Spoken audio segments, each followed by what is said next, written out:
Hello, this is Victor. I'm here with a new weekly painting, and this time I'm going to share, or I want to show you how I do when we have big surfaces that are flat, how to paint them to make with brush. Okay, so I'm going to use a brush to paint this surface without leaving brush marks. So I'm going to prepare here. This is going to be paint with one flash, but this is not the important part of the video. So the first thing is your paint have to be quite thin. Okay.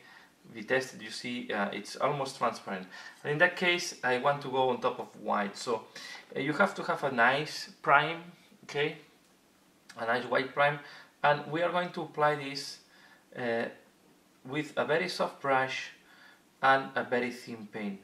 You will see that the brush strokes are not going to be visible, so this is really important when you're doing big flat surfaces, or in this case it's curved, but surfaces, I mean surfaces without detail. The only problem I have, this is quite an old paint, and I have some small, you see from time to time I have this small type of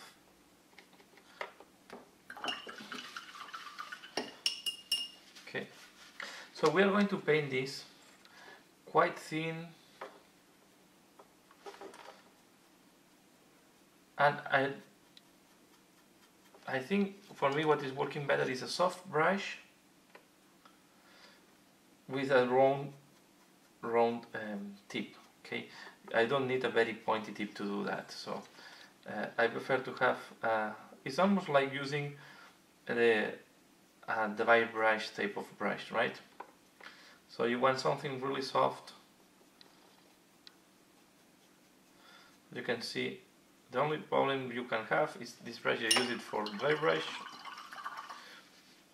and it's leaving from time to time some dirtiness. It's quite dirt and old, but you can see that we have a very nice surface. As you can see, I'm not precise to do that, so I do first the flat parts, and then I'm not care if I'm precise or not. And this is the problem with this brush, is leaving this small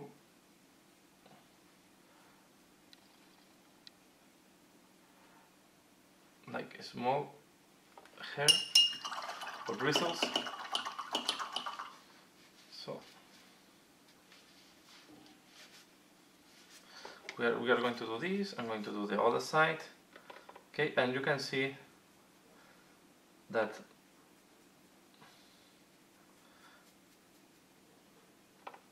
you don't have brush marks. On top, if you have some undershade, it will really take the undershade. So this is the way to do, for me, the way I approach when I need to do some flat surfaces. Okay, we do first one layer, and this is why I'm doing two shoulders, okay, at the same time. And the other thing I want to explain is I'm not concerned, because it's attached to the proof, it's helping me to do the paint job, but I will cut this before I do the rim. So when I'm doing the middle part, I think it's helping me to have the two shoulder parts together, so I can see how I will. Okay, as you can see, it's all about having the paint quite thin. Okay, I have one of these bristles.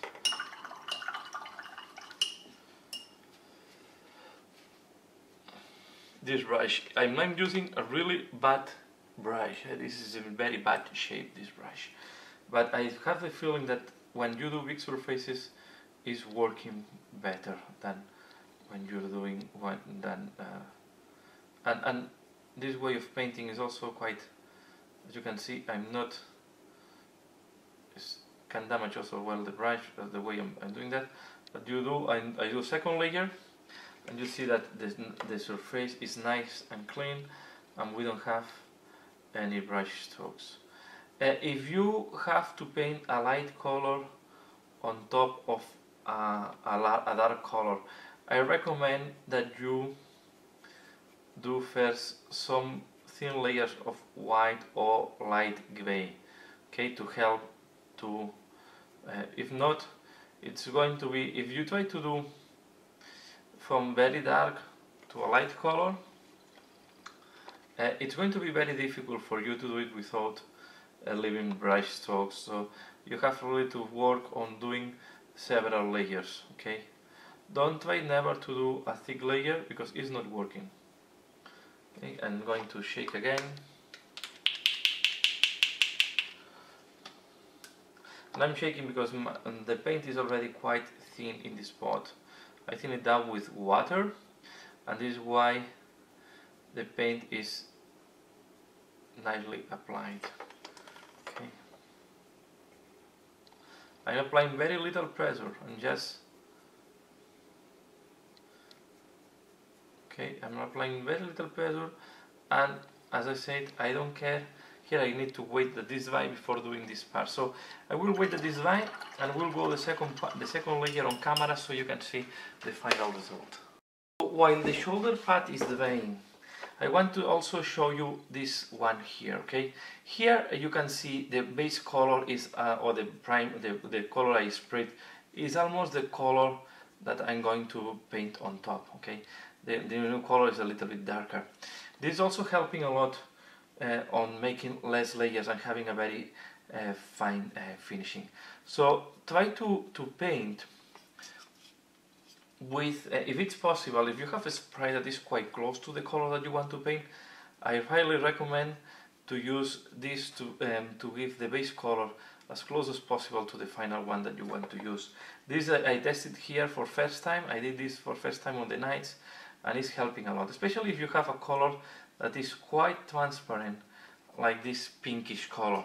I'm using a very old one. I'm using a color that is still on this type of pots, and is the Warlock Purple, okay? So this is quite an old color and was quite transparent one. So this color, if you need to paint on top of black, forget about that, okay? So, or you need to do so, and even if that I'm painting on top of this surface, I will need to do 2 layers. As you can see, I go very thin as well. The only problem is you have to be careful not to create bubbles, especially when you are impacting with some elements that we have here. So what we are going to do is to do 1 layer, and then we are going to apply as well a second layer. Just this is a video I want to show because I know that sometimes it's difficult when we are painting tanks with brush to have a nice finishing. So you don't need airbrush to have a clean finishing that where the brush strokes are not visible. You need really, and the other advantage, if it's very thin, you are not going to block the tail, okay? Because the paint is thin, so it's going to be a lot of water, and the layer you will leave at the end, even it will look like that you are blocking some detail at the beginning. It will not be the case if you really are thinning down the paint, okay? So you can see here is already dry. So I'm going to apply now, and I'm using the same technique you have seen in the shoulder pads. The same brush, okay? And this is how I do the very flat surfaces, or the big flat surfaces on the night. Okay, again, now I wait that this dries. So and normally what I'm always doing the same. Once I do 2 or 3 sections at the same time when I'm painting one of these big miniatures, so I can jump from one to the other. As you can see, the shoulder pads, you see that this one needs a second layer. I prefer to wait a little bit more, and I will show you the second layer. So as you can see, this is how it looks like now, okay? And we are going to do just a second layer to have a nicer, a smoother finishing. So it's looking quite well. I can still see a little bit of the brush strokes here. Okay, so I'm going to just apply a second layer. Always a second layer, it's a good, but you can see that with just one layer was looking quite nicely.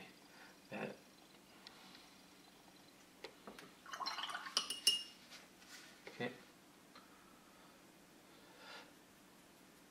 I just moisture a lot my brush. The trick to not see the brush strokes is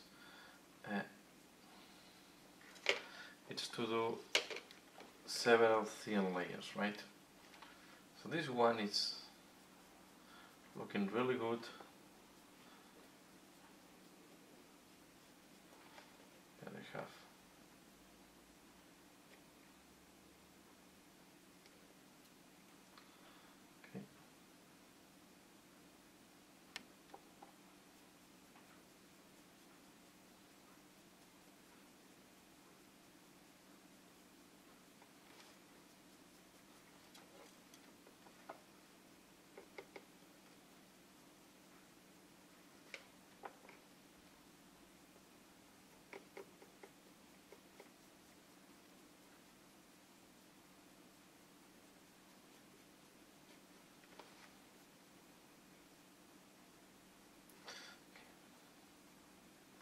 I wait that this dries and I show you the final result. But while this is drying, otherwise I miss a little bit. Okay. While this is drying, I want to show you why two layers are so important. So you can see this one here. You can see the brush strokes are visible. I hope in camera I don't know if it's catching this very well, but I can tell you the brush strokes are very visible. Why? I only did one layer, and normally this pink color is, as I said, is quite tricky. So what I'm going to do now is I'm going to paint back on this, but on the opposite direction. Okay. And again, we use a very soft brush and quite thin paint. And you will see that the second layer will really build up very well on top of the previous one, and we are going almost to eliminate all the brush strokes. Okay, we can maybe need to do a second one, but you see, if you have something like that here, where I need to keep the two, again, two layers, and keep using the same brush, we have to be very careful when we arrive to the border. Okay, and we just do.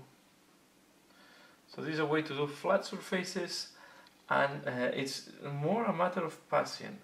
If you are using brush, you need to be patient. Of course, if you're using airbrush, all this problem is over. But here it's all about using the brush. Okay. With this one again, we do like that. We'll leave it. This was the one we did first, so the brush strokes are also visible. So we are going to paint now in the opposite direction. Okay. The problem is, the base color I use, it's quite glossy or satin,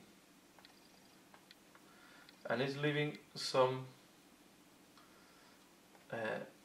It's making the paint, I say, to sleep in a way. Okay, so it's the paint is not being, it's slipping a little bit away. Okay, because the surface tension of the previous layer is quite high, making more difficult the paint to stay in place. So we are when you have this, the only way to do without leaving brush strokes is to do several layers of thin coats and try to do this next one in the opposite direction. Okay, you will make the second layer will build on top, and we'll start. Most likely here we are going to need 3 layers of thin paint to have a completely clean and nice surface. And the other thing that is important, always wait that the previous layer is completely dry before doing the next ones when you're doing flat surfaces. It's all about making 2 to 3, sometimes even 4, depending how difficult it is, layers one on top of each other. Okay. So I wait now that this dries and I will keep building up. But this is all what I want to explain in this wiki tutorial. So let me go back to the example of the bone color or the cream color. So here you see very nice soft surface, and on top of that now we are ready to do the freehand once we need to do it. So that's all what I want to explain in this video. I want to talk about one of the parts that can be difficult to paint sometimes is to do very nice surfaces, clean surfaces, big surfaces with brush. Not always easy. That's all for now. I hope you have liked this video. Please leave a comment, let me know what do you think, and as usual, thanks a lot for watching and see you later. Bye.